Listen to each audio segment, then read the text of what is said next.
తెలుగు నెలలో శాటిలైట్ ఛానళ్లు కూడా చేయలేనంత స్థాయిలో మొదలుపెట్టిన 2 సంవత్సరాల్లోనే 3 కాంక్రీట్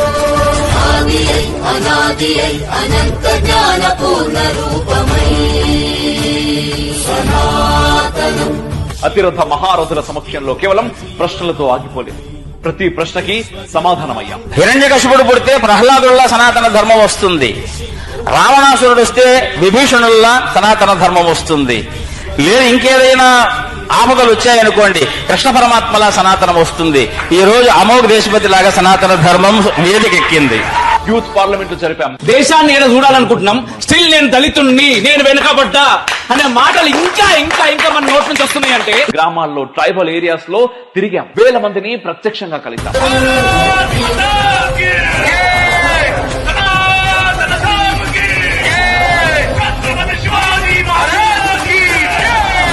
ఎవరు నువ్వు ఏ దేవుణ్ణి మొక్కుతున్నావు అని చెప్పి చంపుతున్నారా? పాత బస్తీలో సరౌండింగ్స్ లో ఎన్ని దేవాలయాలు ఉన్నాయి ఏంటి అనే దాని గురించి ఎక్కువగా తెలియదు. ఎందుకంటే మరీ ఎక్కువగా తాను ఎప్పుడు రాలేదు. ముఖ్యంగా చంపేస్తామనే బెదిరింపులు కూడా ధర్మం ముందు చాలా చిన్నవిగా కనిపించాయి. నువ్వేం మాట్లాడుతున్నావురా? ఈ ప్రయాణంలో మాకు మీరే అన్ని. రిఫ్లెక్షన్ డిమానిటైజేషన్ నిజంగా చాలా పెద్ద దెబ్బ. యూట్యూబ్ మానిటైజేషన్ పోయింది.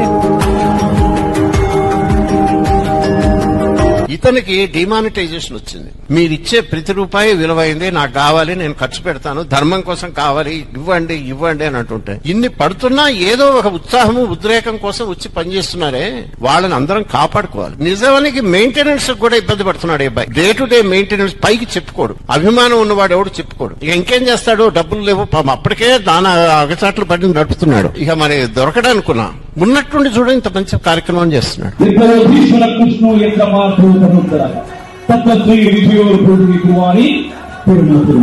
మనం చేస్తున్న ధర్మ పోరాటం పైన రిపోర్టింగ్లు కొట్టి ఆ డబ్బు రావటాన్ని ఆపేశారు చాలా చాలా నిర్దాక్షిణ్యంగా. అయినా మన పోరాటం ఎక్కడ ఆపలేదు. ఈసారి ఇంకా ఫాస్ట్ గా వర్క్ చేశాం, కేవలం మిమ్మల్ని నమ్ముకొని.